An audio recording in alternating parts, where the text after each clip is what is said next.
Hello, I'm David Frazier, the President and Chief Market Strategist of Frazier and Mayer Research LLC, which is the providers of Investors Monitor, investorsmonitor.com, and of course our individual investor service, Frazier's Strategic Allocator.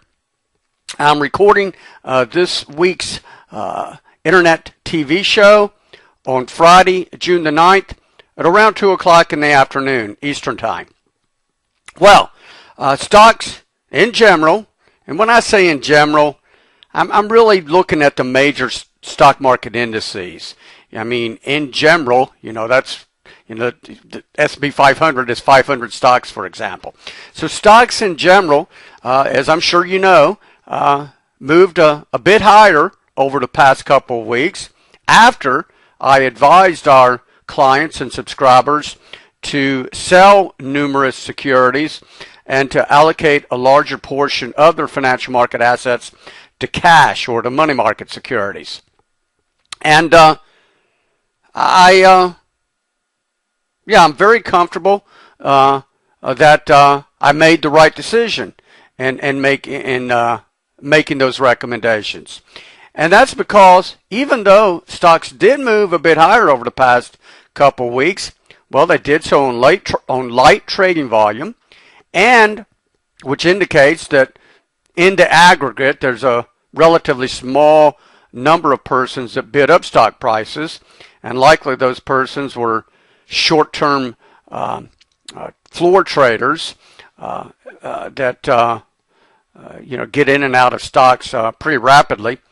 But regardless of what actually the trading action, regardless of the trading action, stocks moved up at the same time that the readings on some key leading economic indicators, which also serve as very reliable leading stock market indicators, worsened. And I wrote about this in our monthly investment commentary, the May-June edition of our monthly investment journal, I should say, not commentary, our monthly investment journal.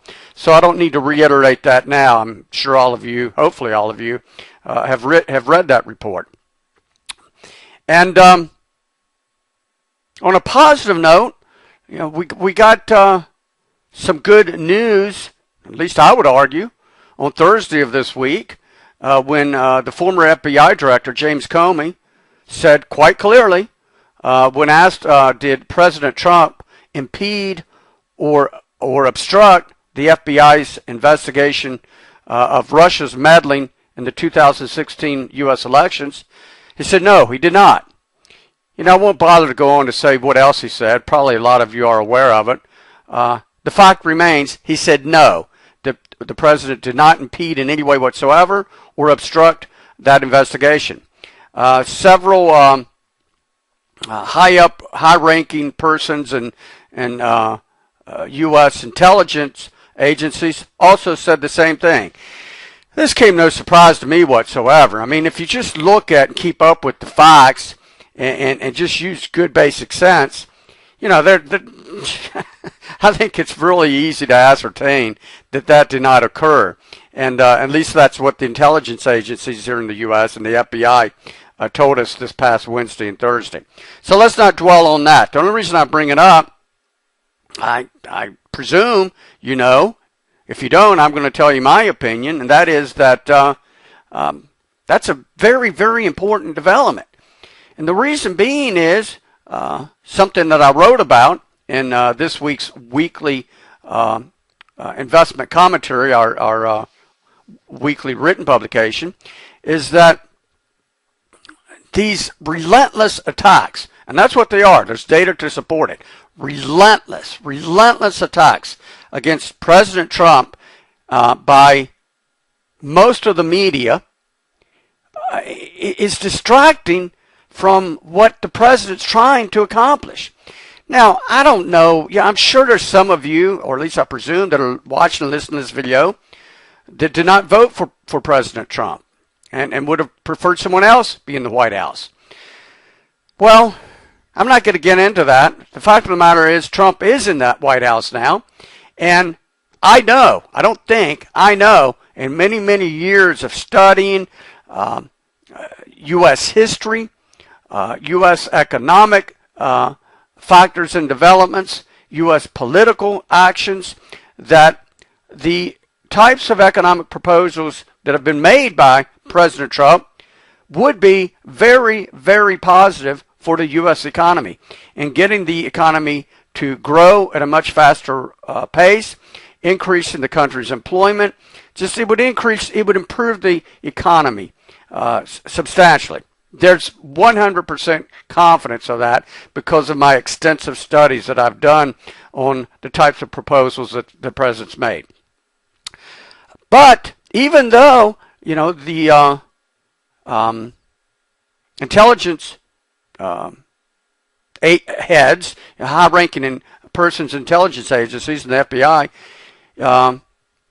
pretty much, in my opinion, put this to rest that Trump didn't do anything wrong in meddling or colluding with the Russians, as certain broadcast TV shows claim on I was going to say on a regular basis, and I was going to say on a daily basis. It's really on a 5-minute basis. It's a certain channel that I go to every day of the week, and every time I turn on that channel, every time without any exception, they're talking about the collusion with the Russians. I mean, I've called it the Russian conspiracy channel.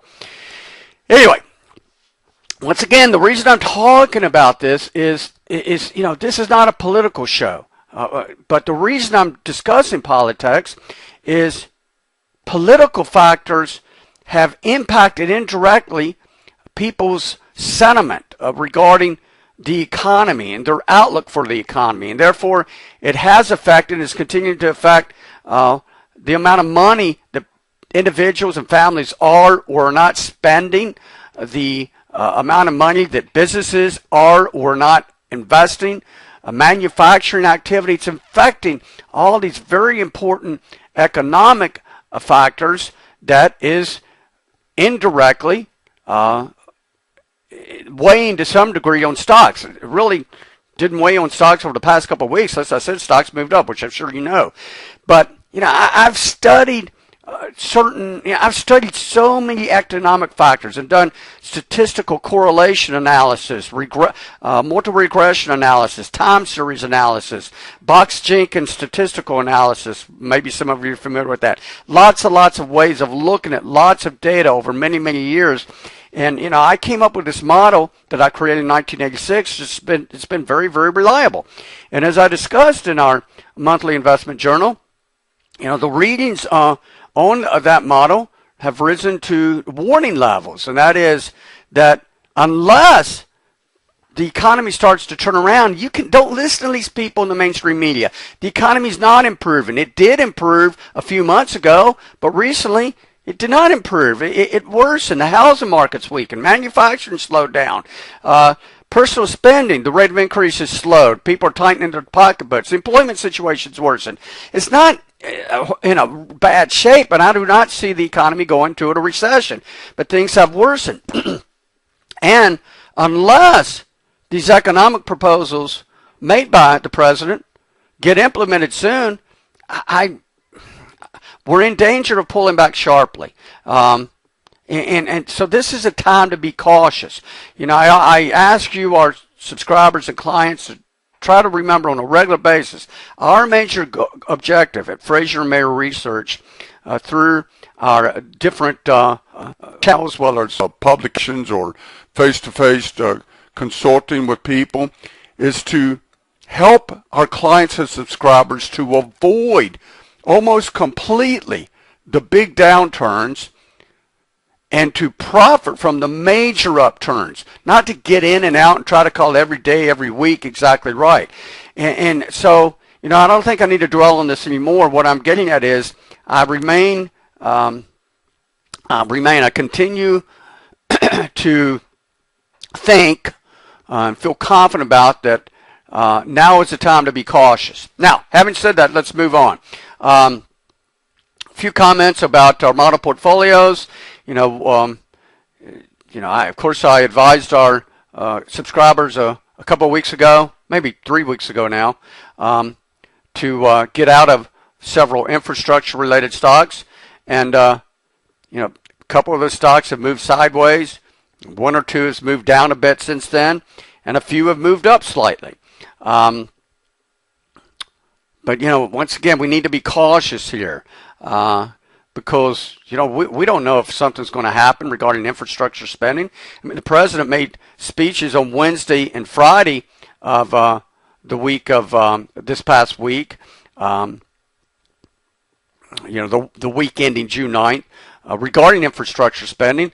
But okay, that's just talk. Those are speeches. That doesn't mean anything's going to get done. So we need to be cautious here. I also had advised our clients and subscribers to get out of some oil-related securities, and I'm glad that I did because oil has moved considerably lower.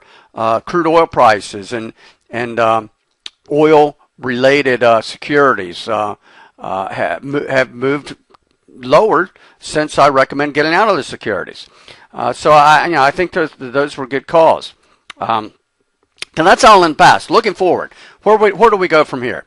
Well, I think the main thing is to remain cautious at this time. However, as I said about in this week's weekly written commentary, if we see some meaningful, actual progress made on the health care bill that the House Republicans passed recently, and that if the Senate moves forward on that and actually passes some positive legislation, and or if we see some progress on Trump's tax proposals, and it looks like the Congress is going to implement some major tax cuts, or if we see some meaningful progress being made on infrastructure investments, then I'm going to advise you to get back into the market and get back into a lot of these infrastructure stocks.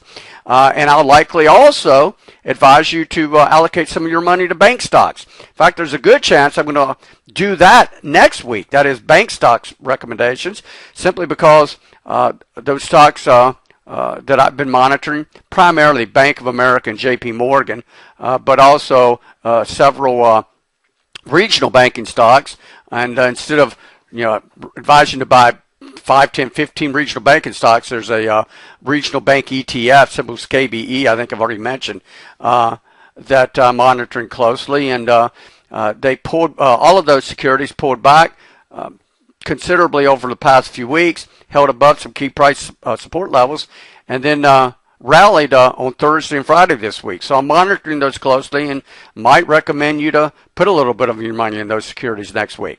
Secondly, I'm continuing to monitor very closely the small company growth stocks that I mentioned in our monthly investment journal.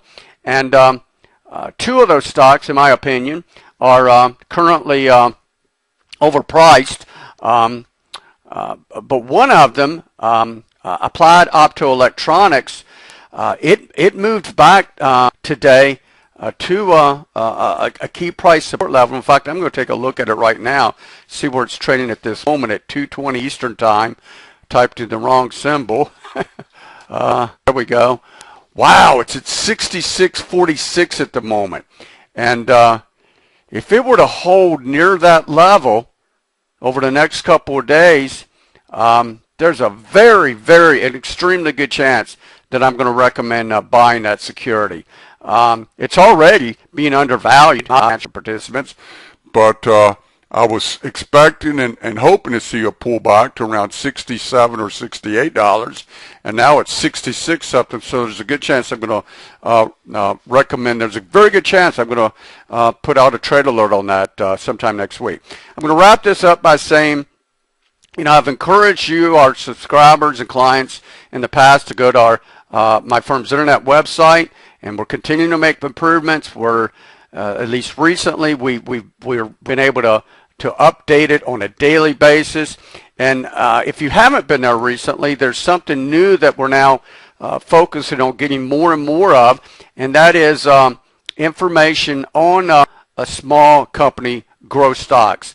Every week I put a chart and a short description of one of those charts up on the homepage of our website at investorsmonitor.com. And if you go to our site, on the gold colored menu bar, the main menu bar, it begins with front page, come all the way over to the right with stock monitor, and go down and click on stock of the week archives. You'll see stocks that I put on the homepage during weeks, and stocks of companies along with a short description and a chart of stocks that I'm continuing to monitor.